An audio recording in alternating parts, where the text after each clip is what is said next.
My husband asked for a divorce from another woman's bed, then sent me a selfie of them raising champagne over the marriage he had just buried. It was 1:47 a.m. in Louisville.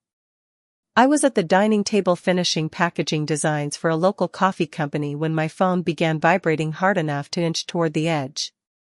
Grant's name filled the screen, followed by 7 messages in less than a minute. The first said, "I don't want this life anymore." The second said, "I'm going to marry someone who knows how to make a man feel wanted." The third was the photograph. Grant lay bare-chested against the pillows of a downtown hotel room. A woman with glossy blonde hair rested her head on his shoulder, holding a champagne flute toward the mirror. She looked directly at the phone with the satisfied smile of someone who knew the picture had a destination. Under it, Grant had written, "Kelsey is 27, in case you feel like comparing." For several seconds, I genuinely believed his phone had been stolen. Grant could be arrogant, careless, and cruel when cornered, but he had never been brave enough to detonate his own life without someone else handing him the match. I called. He answered on the 4th ring. Music thumped behind him. A woman laughed close to the phone. "Where are you?" I asked. "You can see where I am." His speech was loose with alcohol, but not so loose that he did not understand what he had done. "Who is she?" "I told you. Kelsey." "How long?" "About 6 months." The number landed with more force than the photograph. 6 months earlier, I had canceled a client trip to Chicago because Grant's father, Thomas, needed surgery to repair a torn rotator cuff.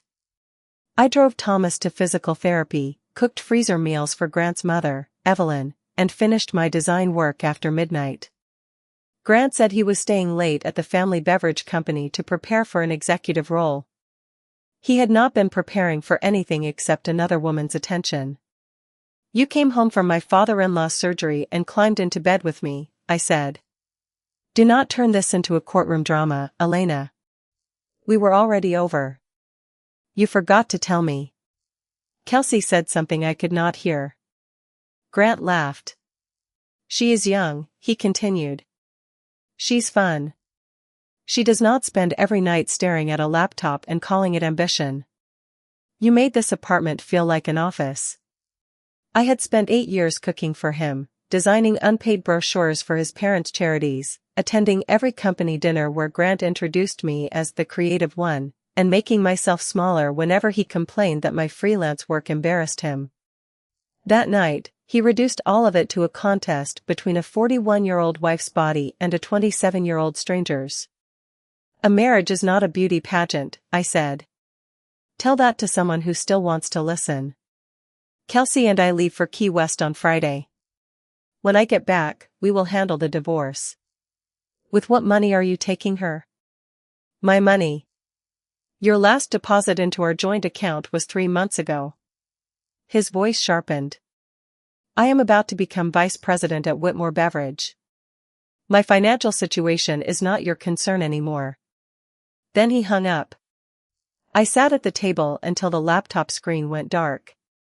I did not cry at first. My hands were too cold, and my mind kept performing useless tasks: save the files, close the software, plug in the phone, take screenshots, forward messages to another account. At 3:10 a.m., I opened our banking app. Grant had transferred $11,800 from our joint savings to a checking account in his name.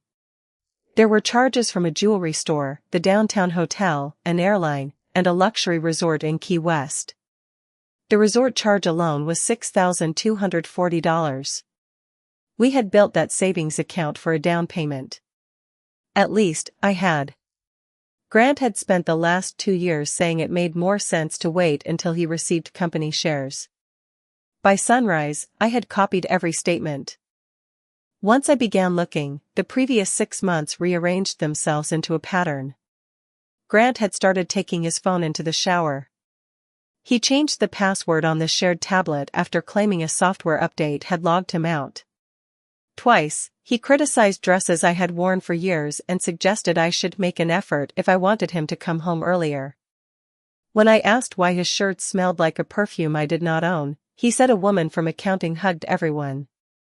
The cruelest part was how efficiently he had used my trust. In March, he asked me to create a presentation for a supposed management interview with Thomas and Howard. I spent 4 nights building charts, selecting photographs, and rewriting his vague ideas into a coherent growth strategy. Grant presented the work without my name. He came home saying the meeting had been postponed, then told Kelsey he was already being groomed to run the company. I found a message preview on an old synchronized laptop. It was from a contact saved only as KL. My boring wife made the deck. At least she's useful for something. The message had arrived 3 weeks before Thomas's surgery. Beneath it, Kelsey replied with a laughing emoji and asked whether the old people had signed over the shares yet. I photographed the screen. That was when I understood the affair was not only about youth or sex. Grant had built a fantasy for Kelsey out of property he did not own, a title he had not earned, and work I had performed. She believed she was stealing a prince. He believed he was replacing the only witness who knew the castle was borrowed. I opened the closet and looked at the rows of shirts I had bought, pressed, or packed for his trips.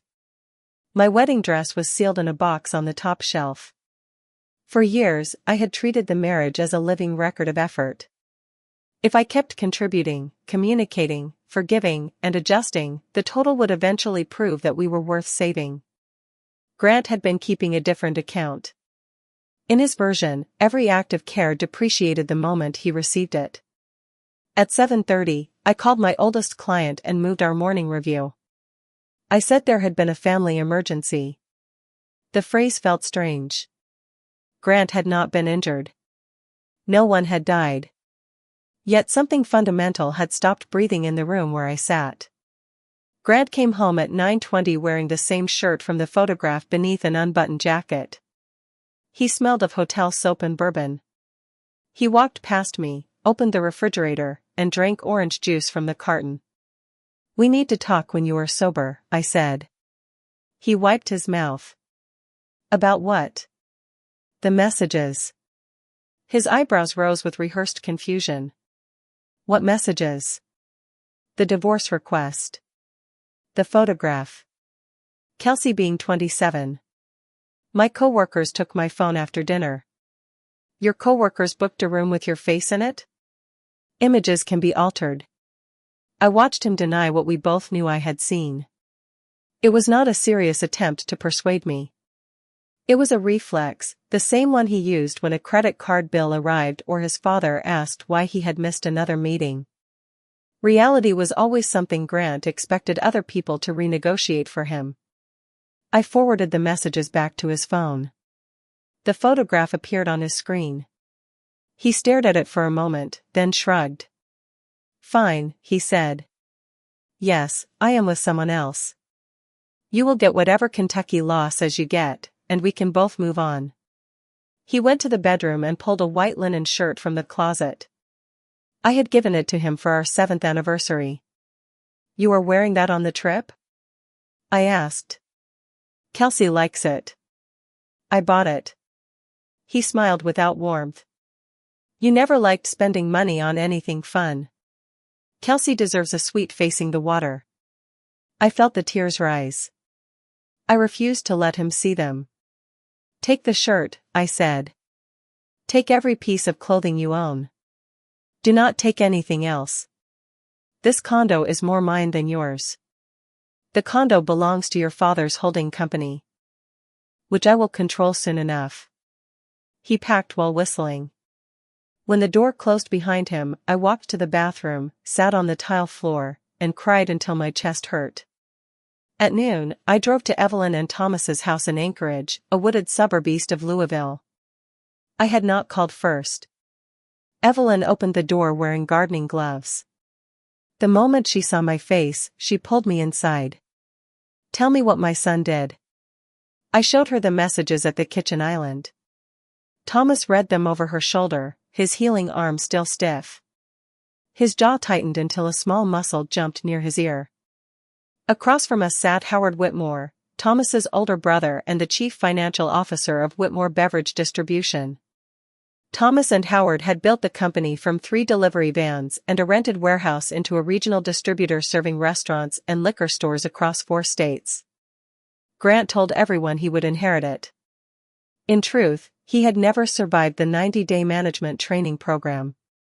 He arrived late, insulted warehouse supervisors, and once sent an executive email to the entire staff with 2 confidential salary attachments still included. Thomas kept delaying the official hire because he hoped maturity would arrive before the paperwork. Howard read the hotel message twice. "He thinks the company is a crown," he said. "He has never understood that leadership is a job." "I do not want the company," I said. "I need help stopping the trip before he spends the rest of our savings." Thomas took my hand with his good arm. "We will replace whatever he stole from the joint account if the court cannot recover it." "No," I said. "I am not asking you to pay for him." Evelyn had moved away from the island. She stood in front of a framed family photograph taken at our wedding. Grant was smiling between us, handsome and certain that everyone in the picture would spend the rest of their lives protecting him from himself. "Let him go," Evelyn said. I thought I had misheard her. "He is using marital money. Your attorney can address that. But let him take the trip." She turned toward us, and there was something in her expression I had never seen before, not cruelty, exactly, but a decision sharpened by grief. A man who abandons his home for a vacation should learn what it costs to come back. Thomas looked at his wife. "Evelyn. You were going to announce his management appointment next month," she said. "If we confront him now, he will apologize, promise counseling, and wait until the shares are safe. I want to know what brings him home when he believes no one is watching." Howard leaned back. "What are you suggesting?" Evelyn removed her gardening gloves finger by finger. "A funeral." At first, I thought she meant we should allow the marriage to die quietly. Then she explained. "No public death notice. No false police report. No fake insurance claim. We would tell Grant privately that his parents had died in a highway accident while he was in Key West. Howard would say the company board would meet after the memorial to determine interim control. We would listen to what Grant asked first, about his parents, or about his inheritance." Thomas stared at her. "And then?" "Then he comes back. We tell him the truth. We decide whether a man who abandons his wife and ignores his mother's last call should be trusted with 140 employees." "He will hate us," Thomas said. Evelyn's voice broke. "He already behaves as if loving him means accepting anything." I should have refused. I should have said the plan was theatrical, manipulative, and far too close to the kind of emotional cruelty Grant had just used on me. Instead, I remembered his laughter from the hotel, the line about Kelsey's age, and the $11,800 disappearing from our account. I remembered how often Evelyn had defended me when Grant mocked my work, and how Thomas had spent an entire Saturday carrying boxes when Grant claimed his back hurt during our move. "If we do this," I said, "we end it quickly. We do not let him drive while panicking. We do not involve police, hospitals, or public notices. And the moment he returns, we tell him." Howard nodded. "Private calls only. I will have a driver meet him if necessary." My bond with Grant's parents had never been ceremonial. When my mother developed ovarian cancer during the 3rd year of our marriage, Evelyn drove from Louisville to Indianapolis every Thursday so I could meet client deadlines from the hospital. She sat beside Mom during chemotherapy, learned which crackers settled her stomach, and never once referred to the help as a favor. After Mom died, Thomas built shelves for my design books because he said grief needed somewhere solid to rest. Grant attended the funeral, accepted condolences, and complained on the drive home that I had been emotionally unavailable for months. I ignored the warning because Evelyn and Thomas made the family feel safer than the marriage did. They never treated me as an accessory to their son. At Thanksgiving, Evelyn asked about my projects before asking whether Grant had been promoted. Thomas referred 3 paying clients to me and refused the discount Grant offered on my behalf. Howard had once stopped a dinner conversation when Grant called my work little logos. Those little logos helped two of our clients double retail placement, Howard said. What did you make this quarter?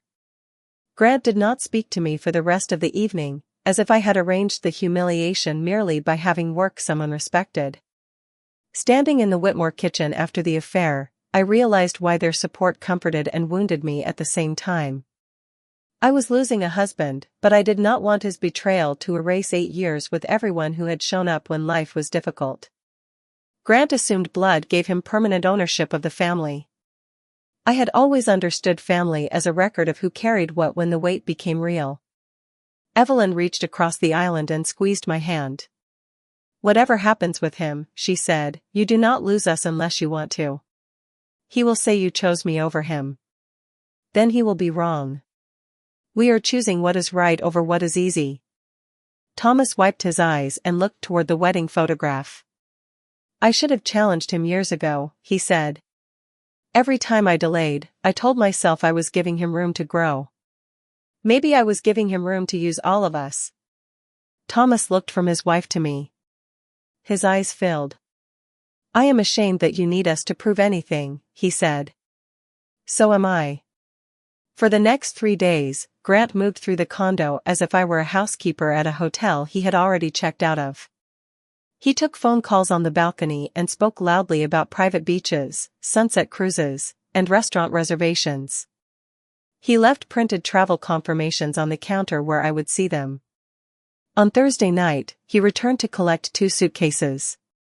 Kelsey waited downstairs in a rideshare. Take care of the place, he said at the door. I will be back Wednesday. You asked for a divorce. That does not mean you should let the plants die. Whose plants? He looked annoyed by the question. Just do not make things difficult. You already did. He rolled his suitcase into the hall without looking back. By Saturday, his social media was a catalog of deliberate injury. Grant and Kelsey kissed in a resort pool. They posed beside a rented convertible. He posted a champagne toast captioned, "To the life I should have chosen years ago." Kelsey added, "Finally with a man who refuses to settle." I saved every photograph, not because I wanted to stare at them, but because my attorney, Rachel Morgan, had told me to document spending and public admissions. Rachel was 52, practical, and unimpressed by dramatic revenge plans. I did not tell her about the funeral. I told myself the silence preserved attorney-client simplicity. The truth was that I knew what she would say. On Sunday afternoon, Evelyn called Grant from a prepaid phone Howard had purchased for the plan. I sat beside her at the Whitmore kitchen table. Thomas and Howard waited across from us. Grant answered after 5 rings. Music and wind rushed through the speaker. Mom, I am in the middle of something. Evelyn looked at me. Her fingers trembled around the phone. There was an accident on Interstate 64, she said. Your father and I. Her voice broke exactly where real pain met the performance. Grant sighed. Call roadside assistance. I took the phone. Grant, your parents died. The music continued for several seconds. What? A tractor trailer crossed the median. Howard identified them. The family gathering is tomorrow evening. Do not joke about that, Elena. I would never joke about this. There was a door closing on his end, then sudden quiet. Put Uncle Howard on. Howard took the phone. I am here. Is Dad really dead? Thomas closed his eyes. Your parents are gone, Howard said. Grant's breathing changed.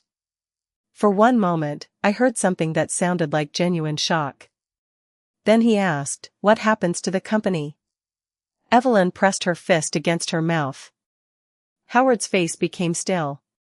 The board will appoint temporary leadership after the family gathers. Do not let them vote without me. The family is asking where Thomas's only son is. Tell them I am on a business trip. In Key West with a 27-year-old woman? Grant was silent.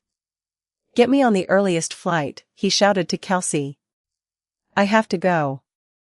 Her response was muffled but angry. Evelyn leaned toward the phone. Grant? He froze at the sound of her voice. She whispered, if you see us tonight, do not come close. It may not be us. Then Howard ended the call. For several seconds, nobody moved. Thomas stood and walked out to the back porch. Evelyn began to cry. He asked about the company, she said. He did not ask whether we suffered. I put my arms around her. Whatever satisfaction I had imagined was gone. The plan had produced its answer, and the answer hurt the people who had hoped to be wrong. Grant's return took almost 11 hours. The earliest flight from Key West connected through Atlanta, but weather delayed the second leg. He called me 14 times from the airport, demanding the address of the gathering and updates about the board. I answered only when he texted that he had landed in Louisville. Where is the funeral? He asked. The Visitation Chapel on Bardstown Road, across from the flower shop. I will be there in 30 minutes. Do not start without me. A memorial is not a shareholder meeting, Grant. Just make sure Howard waits. Evelyn and Thomas were parked near the chapel in Thomas's dark SUV. A friend from Evelyn's community theater group had applied pale stage makeup and softened the color around their eyes. They wore cream clothing rather than black, which made them look strangely luminous beneath the parking lot lamps. No funeral director had agreed to a fake service. The chapel was closed for renovation, and Howard had chosen the location precisely because the lot would be empty. A rideshare driver waited nearby in case Grant was too frightened or exhausted to drive. Howard and I watched from a minivan across the street. Grant turned into the lot at 9:18 p.m. He drove too fast, braked crookedly, and nearly struck the curb. When his headlights swept across his parents, they remained motionless beside the SUV. Grant stopped. Thomas lifted one hand. Evelyn tilted her head. Grant screamed. He threw the car into reverse so abruptly that the tires chirped, backed into a parking block, then sped out through the wrong exit. Howard told the rideshare driver to follow at a safe distance. My phone rang. They were there, Grant gasped. Who? My parents. In the funeral parking lot. They looked dead. You have not slept. Do not do that. Do not tell me I imagined it. Go to the condo. Shower. Put on a black suit. Howard has been waiting for you. They looked at me. Maybe they came to ask why you were not there when they needed you. He hung up. Evelyn and Thomas removed the stage makeup in the minivan, but Evelyn left pale powder along her cheekbones. We drove to the condo in 2 cars. Thomas used the building key and knocked on the door while Evelyn stood beneath the hallway camera. Inside, Grant saw them through the security screen. He called me again. Something is outside the apartment. What do you mean, something? They are standing at the door. Thomas knocked 3 times. Grant's voice dropped to a whisper. Dad always knocks like that. Then open it. No. Why not? My mother told me not to go near them. Evelyn looked at me and covered her mouth to keep from making a sound. Where are you? I asked. In the bathroom. Howard is waiting at the family office. If you do not appear, he will tell everyone you skipped your parents' memorial for a vacation with your mistress. Come get me. You managed to fly across the country because you thought you might inherit a company. You can walk to your car. He swore at me and ended the call. By the time Grant emerged, Thomas and Evelyn had moved to Howard's house. I directed Grant to a small funeral home on the other side of town, where no service was scheduled. The receptionist, who knew nothing about the plan, truthfully told him there was no Whitmore visitation on the calendar. Grant called from the lobby. I am at the address. So am I said from Howard's living room. There is no one here. I am standing beside the memorial table. Stop lying. I can see every corner. I let silence sit between us. What if you did not come back to the same place? I said. What does that mean? You saw two people who were supposed to be dead. Then the funeral disappeared. Maybe you returned to a version of Louisville where the accident happened differently. The idea was ridiculous. On any ordinary day, Grant would have mocked it. But he had been drinking, flying, grieving, and calculating for almost 24 hours. Fear had already loosened his grip on logic. A parallel reality? He whispered. I do not know. How would I get back? Maybe ask yourself what decision put you in the wrong life. He walked out of the building while still on the phone. Through location sharing he had forgotten to disable, Howard watched him sit in his car and search, signs you entered an alternate timeline. That was the moment the plan stopped feeling clever. Evelyn was crying again. Thomas stood by the fireplace with his back to us. Enough, I said. He is terrified. We have the answer. Howard nodded. Bring him here. I called Grant and gave him Howard's address. A driver followed him the entire way. When Grant entered the living room, his parents were seated on the sofa in ordinary clothes, their faces clean. He stopped in the doorway. For 2 seconds, he looked relieved. Then rage replaced it. You are alive. Evelyn stood. Yes. Grant crossed the room so quickly that Thomas stepped between them.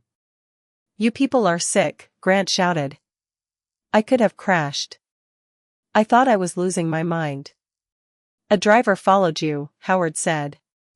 We ended it as soon as you reached the city.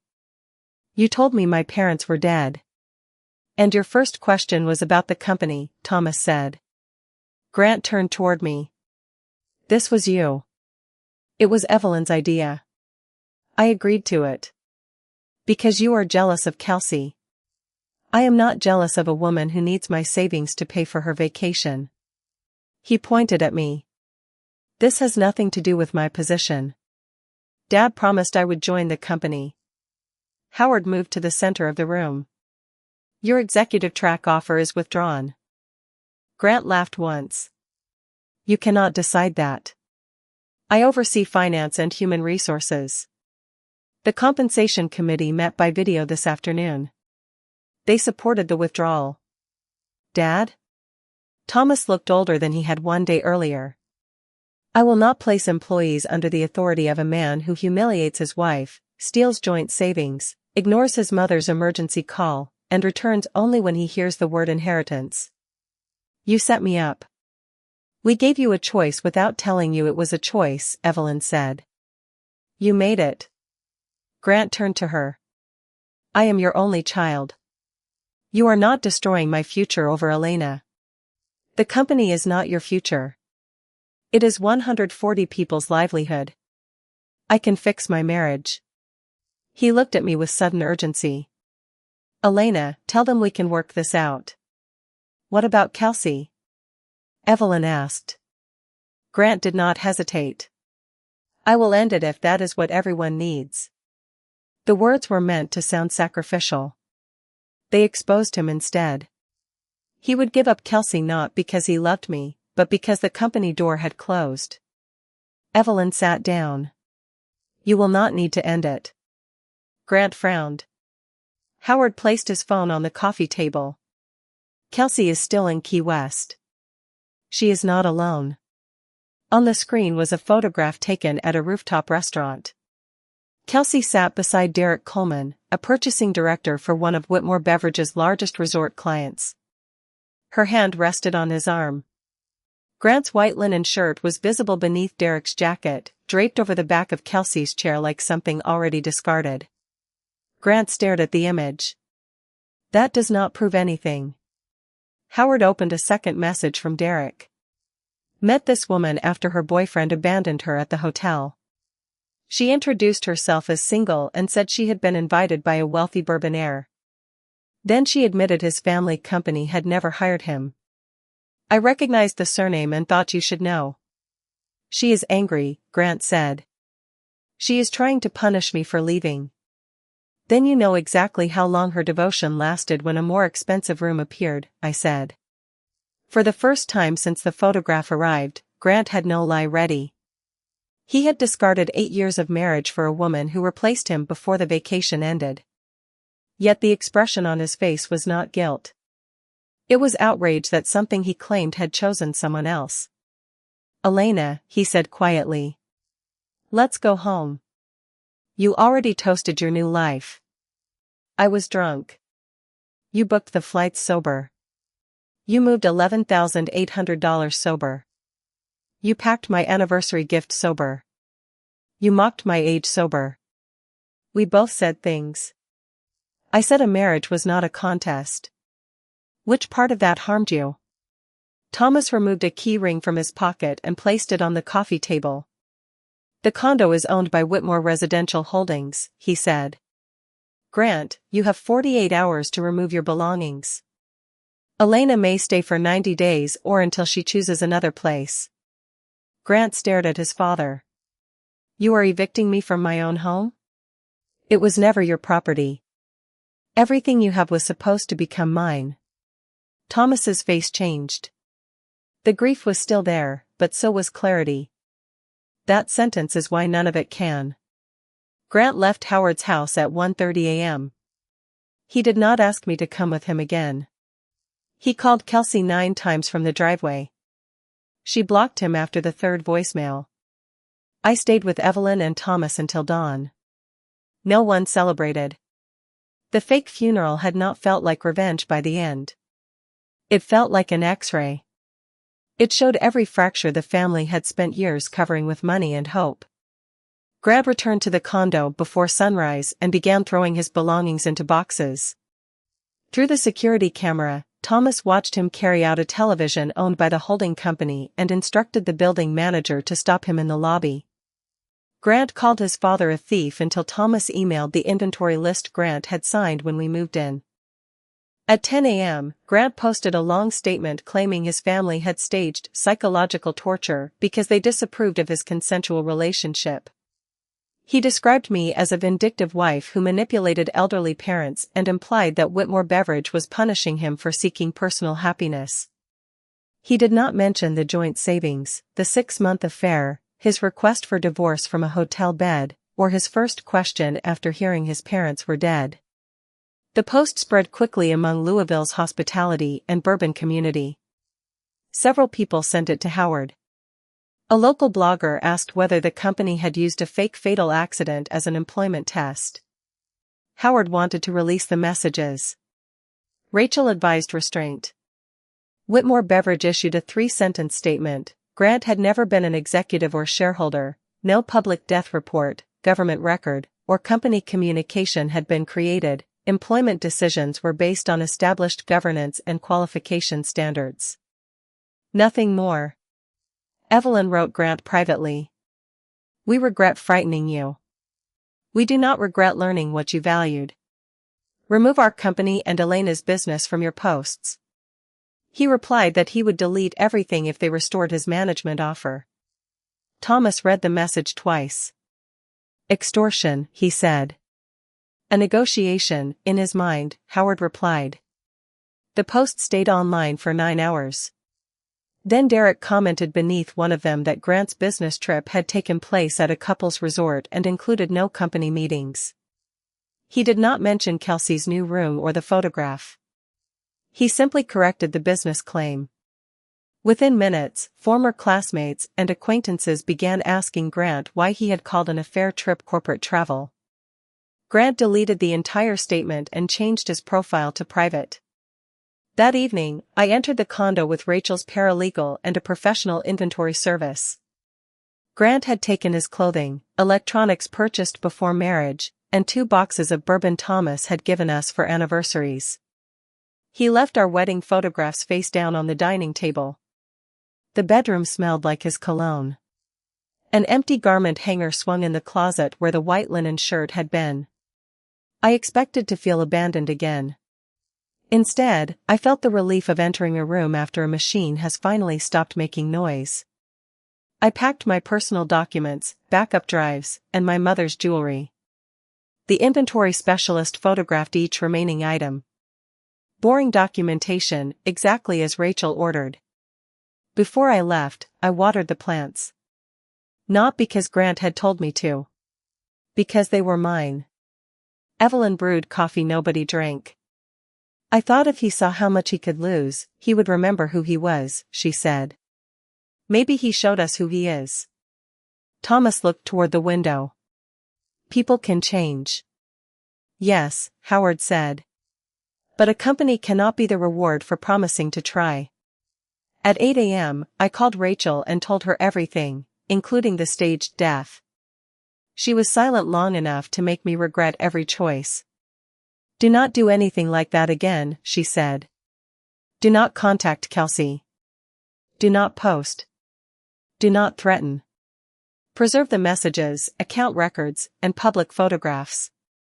Kentucky has no fault divorce, but dissipation of marital assets matters when property is divided. Can Grant claim we harmed him? He can claim almost anything.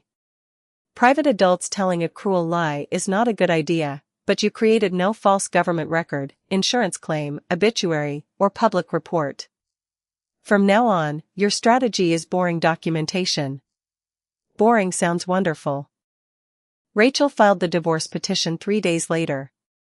She sought an accounting of the $11,800 transfer, temporary restrictions on further withdrawals, and reimbursement for marital funds used on the affair trip. We did not sue Kelsey or try to turn adultery into a separate spectacle. Rachel sent a preservation request to Grant's attorney covering travel records, messages, and financial accounts. Grant arrived at Rachel's office 2 days later in a wrinkled shirt. His attorney had not come. He waited in the lobby until Rachel agreed to let him speak with me in a glass conference room while she remained present. I can repay part of the money, he said. In exchange, you need to tell my family we were already separated. We were not. Emotionally, we were. You renewed our lease 2 months ago and asked me to redesign your office portfolio 3 weeks ago. People stay together for appearances. Then why did you need me to lie? He leaned forward. If you say you exaggerated, Howard may reconsider the job. Rachel closed her pen. Mr. Whitmore, my client is not selling you a reputation, she said.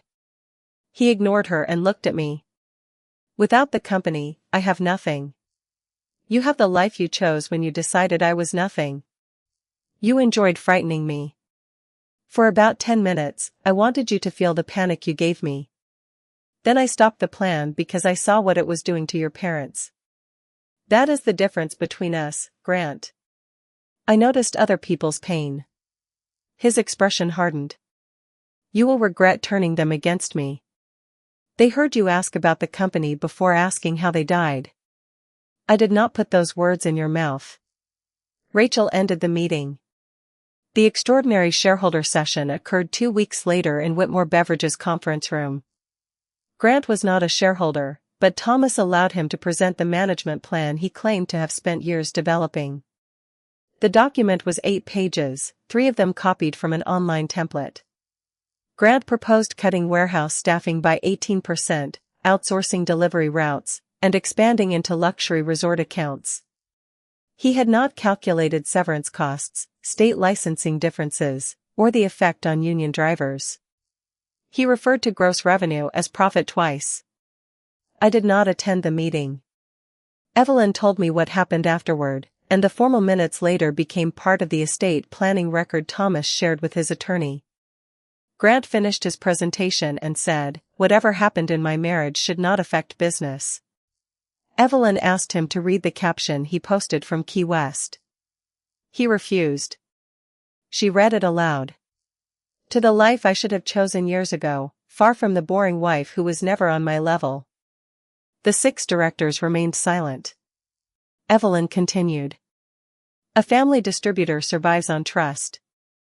Grant lied to his wife, used joint funds for an affair, described a vacation as business, and returned because he believed 2 deaths would make him an owner.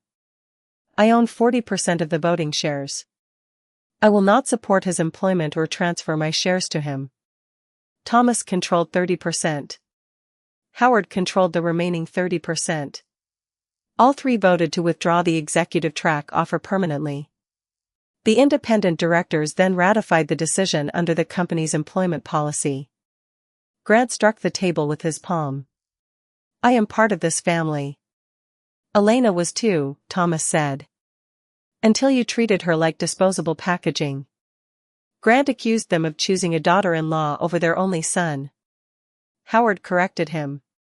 "We are choosing employees over a man who believes blood replaces competence." That afternoon, Thomas met with an estate attorney. His shares would no longer pass directly to Grant. They would enter a professionally administered voting trust. Grant could receive modest distributions under defined conditions, but he would never automatically control the business. Evelyn amended her plan the same way. The company also commissioned an outside succession review. For years, employees had heard Grant describe himself as the future owner, and some supervisors had tolerated his behavior out of fear that he would soon control their jobs. The review uncovered 4 incidents Thomas had never seen: Grant ordering warehouse staff to load personal furniture into a company van, demanding free event inventory for Kelsey's birthday, asking a sales assistant to make dinner reservations during paid hours, and threatening a driver who refused to hand over fuel card credentials. None of those acts alone explained the affair. Together, they showed that his contempt at home and his entitlement at work came from the same belief: other people's labor existed to support the life he imagined. Howard called a meeting with department leaders. He told them Grant had no authority, no future appointment, and no path around established hiring standards. Any request from him should be documented and declined. The warehouse manager, a woman named Patrice who had worked for the company for 19 years, asked Thomas whether the decision would survive the next family reconciliation. Thomas did not become defensive. "Yes," he said. "We failed you by letting the possibility linger this long." Patrice nodded but did not thank him. Trust at work, like trust in marriage, did not repair itself because the person with power finally admitted the obvious. Grant attempted to contact 3 resort clients directly. He claimed Howard was temporarily unstable and offered inside access if they supported his return. Derek forwarded the email to the board. Another client asked Grant to stop using its name. The third blocked him. At that point, the independent directors did more than ratify the withdrawn offer. They adopted a related party employment policy requiring outside review for any owner relative seeking management authority. Grant's failure became a governance repair instead of a family secret waiting to repeat. The change was not a punishment written in anger. Independent trustees, documented business criteria, and employee protections made it difficult to reverse after another apology campaign. When Grant learned, he waited outside my temporary design studio. "You did this," he said as I approached the door. "Your parents made their estate plans. Because of the fake funeral. The funeral did not destroy your future. It got you back in time to see the future you had already built." He stepped closer. "Tell them you forgive me. Forgiveness is not a job reference. You always wanted my family more than you wanted me. The accusation might once have confused me. That day, it revealed something true in the wrong direction. Your parents showed me more loyalty in 1 week than you showed me in 8 years, I said. Maybe that is what you resent." I entered the studio and locked the door. The divorce took 5 months. Grant's attorney eventually advised him to stop denying the financial records. Bank statements showed the resort, flights, jewelry, and hotel charges. Public photographs established that the trip was personal. Rachel did not need theatrics. The numbers told the story. During mediation, Grant arrived with a spreadsheet claiming my design income should be treated as evidence that I did not need reimbursement. Rachel asked whether he believed stealing from a successful spouse cost less than stealing from a struggling one. His attorney requested a break. The resort records showed that Grant had upgraded the room after Kelsey complained the original suite lacked a private balcony. He used $2,300 from our emergency fund for the change. A jewelry receipt showed the bracelet he gave her was purchased on a joint credit card one day after I paid Thomas's physical therapy copay. Grant insisted the purchases were gifts made after our emotional separation. Rachel placed our recent anniversary dinner reservation, lease renewal, and messages about retirement contributions on the table. He had maintained the marriage whenever it provided housing, domestic care, social credibility, or access to my income. He declared it dead only when Kelsey wanted proof that he would choose her publicly. Kelsey was not sued, but her lawyer responded to a records request with screenshots showing that she knew we were married. In one message, she asked Grant whether Evelyn would prefer a younger daughter-in-law for the brand. In another, she mocked a photograph from my website and wrote, "She looks like she would design her own divorce papers." Reading the messages hurt less than I expected. Kelsey had not studied me as a person. She had studied the outline Grant drew because believing it made her feel victorious. The mediator asked whether I wanted an apology included in the settlement. "No," I said. "I want accurate numbers and enforceable deadlines."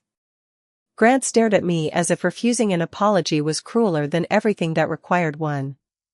We resolved the financial issues that afternoon. He repaid the marital portion of the trip through his share of a brokerage account and assumed the balance on the joint credit card. The agreement included no statement that I had exaggerated, no promise to lobby his parents, and no restriction preventing me from telling the truth about my own life.